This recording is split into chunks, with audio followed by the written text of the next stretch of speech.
Hello, everyone, and welcome to Kilowatt, a podcast about electric vehicles, renewable energy, autonomous driving, and much, much more. My name is Bodhi, and I am your host. And on today's episode, we are going to talk mostly about GM. I do have some other news for you as well, but it's mostly a General Motors episode. So, got some good stuff to talk about.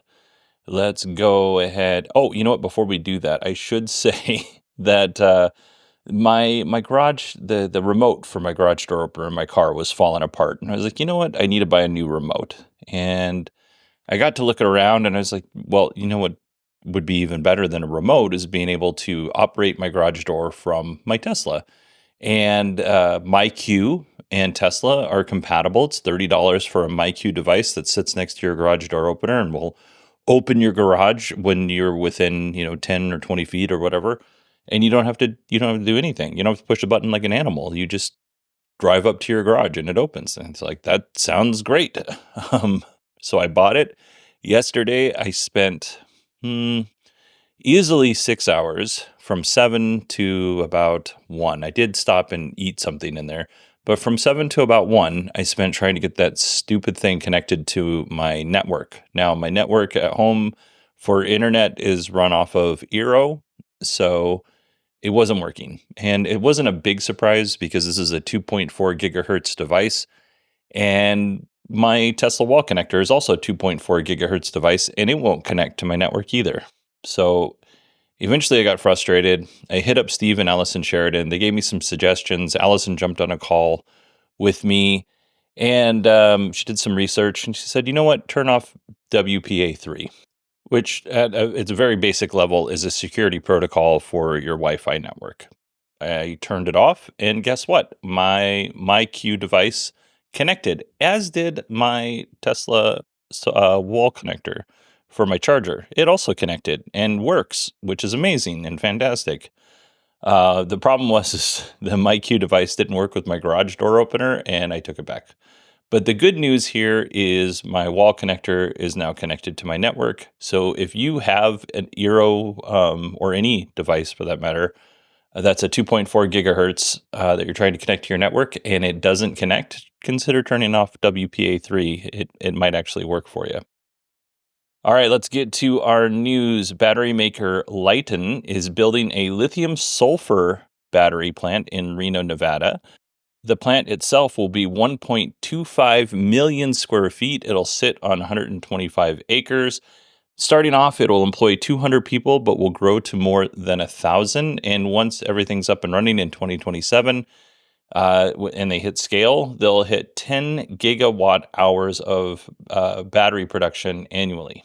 So pretty good. The factory will produce the cathode active materials and the lithium anodes there, and they'll do the assembly as well.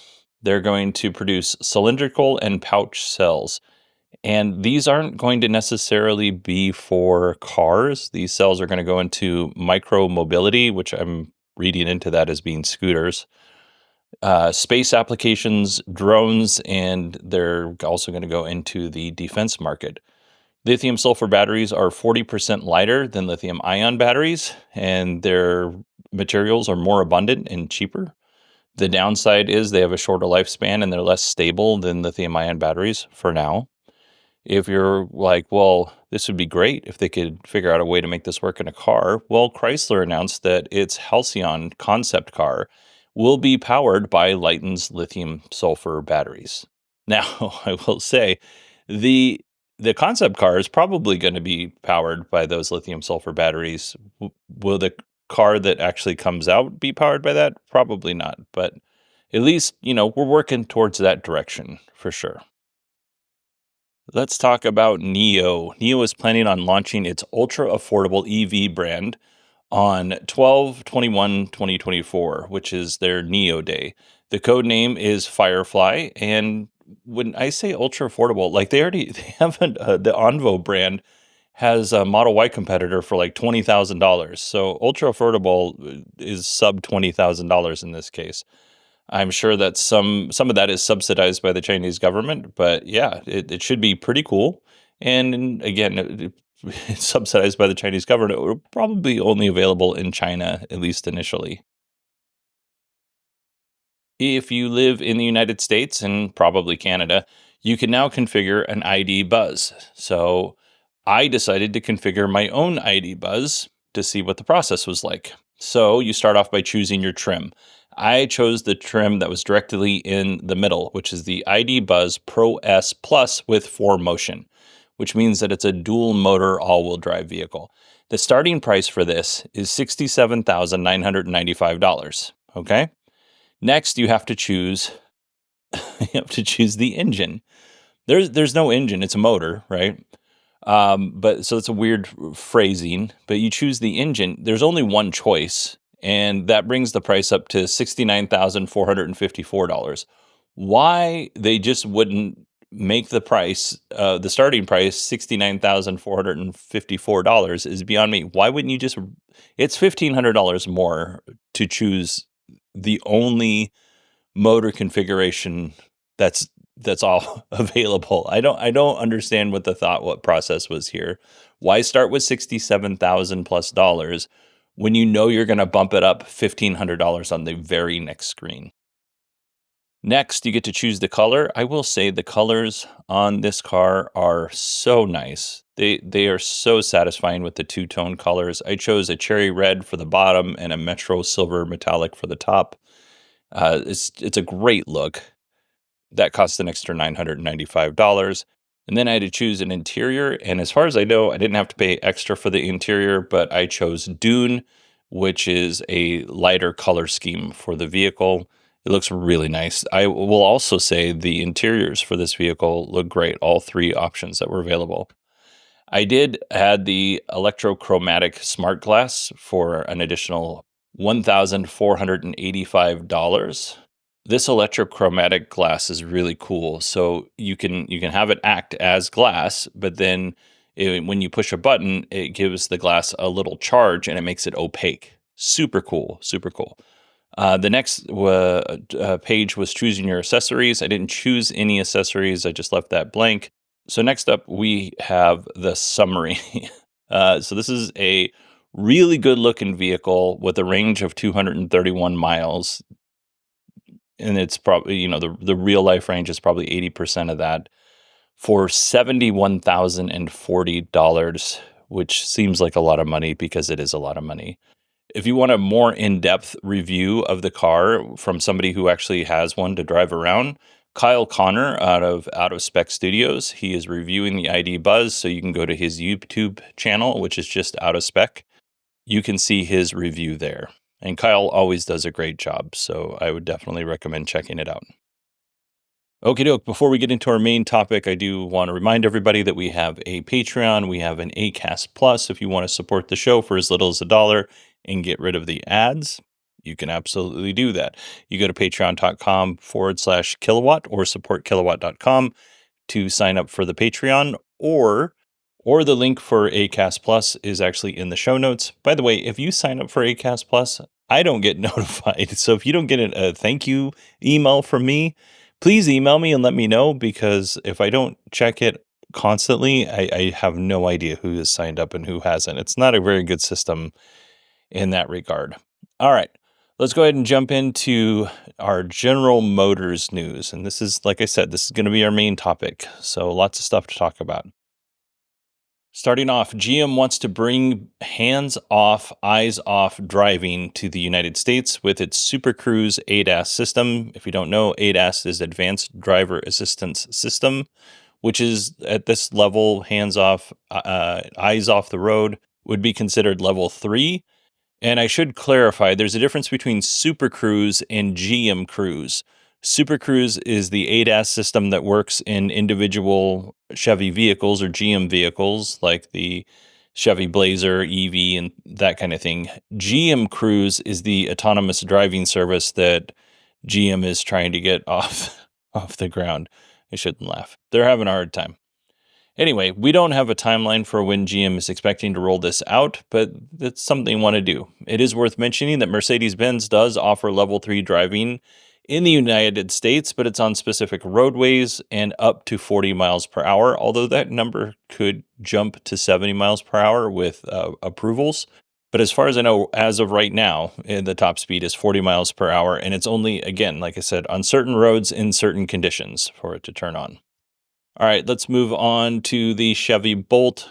Late last year, early this year, Chevy discontinued production on the old Chevy Bolt, which was basically built on an LG platform more than it was a Chevy platform.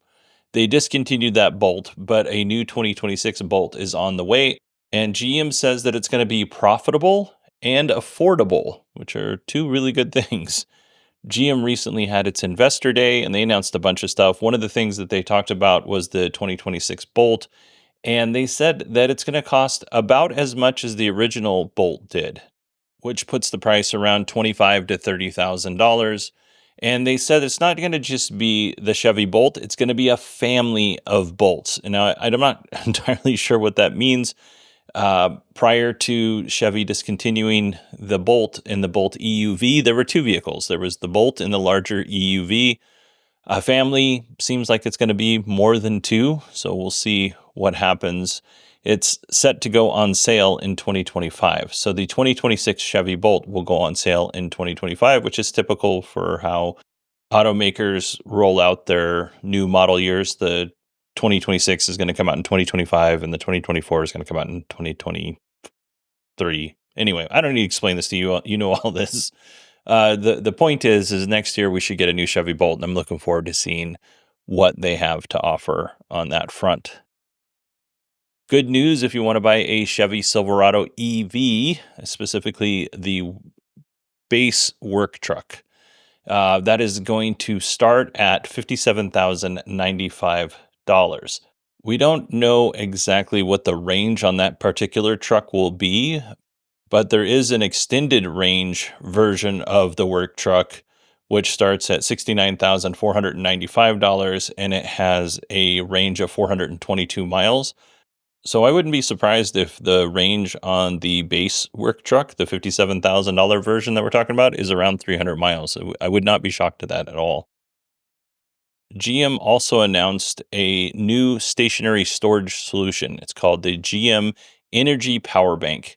And it's basically like Tesla's Powerwall, right? It's going to come in two different flavors. The smallest comes in at 10.6 kilowatt hours, and the largest option is 17.7 kilowatt hours. Just for reference, the Tesla Powerwall is 13.5 kilowatt hours, or the Powerwall 3 is. If you pair two of the big 17.7 kilowatt hour power banks, GM claims you can power the average home for 20 hours. So not too shabby. You'll also be able to hook solar power to these batteries if you have solar, if you're getting solar installed. It looks like Q-Merit is doing the installation on this. It also offers bi-directional charging, which you can go vehicle to home, vehicle to grid. So that's great. The power bank starts at $11,000. So that's what the 10.6 kilowatt hour power bank costs. No word on the 17.7 kilowatt hour version. If you want to bundle a charger, inverter, home hub, and power bank together, that's going to be $12,700. Probably your best bet if you don't have any of this stuff. And GM is going to focus on residential first, and then they're going to move on to industrial, and I would assume commercial as well. Although the article says that it's industrial, I'm guessing they're going to, group commercial and industrial together. Okay, some sad news. Before I read the next article or talk about the next subject, let's have a moment of silence.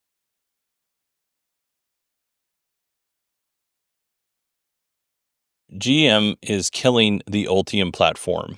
If you don't know what the Ultium platform is, it was GM's one-size-fits-all solution. One common architecture, battery packs, drive motors, wireless battery management system. It was chemistry and form factor agnostic. It was just whatever works best for the vehicle. The problem is if you have a one-size-fits-all solution, it's not going to fit every situation perfectly. You're going to have there's going to be problems is what I'm saying. And GM has proven that they've had tons of problems when it comes to getting the Ultium platform up and running, so they're going to kill it. It's difficult to scale. GM is scrapping the whole brand. They are going to keep some of the technology around, but because it doesn't fit any particular vehicle perfectly, you got the Chevy Equinox all the way up to the GMC Hummer. You're not going to. You might find some commonalities, but it's going to be more difficult to make those solutions work together, right?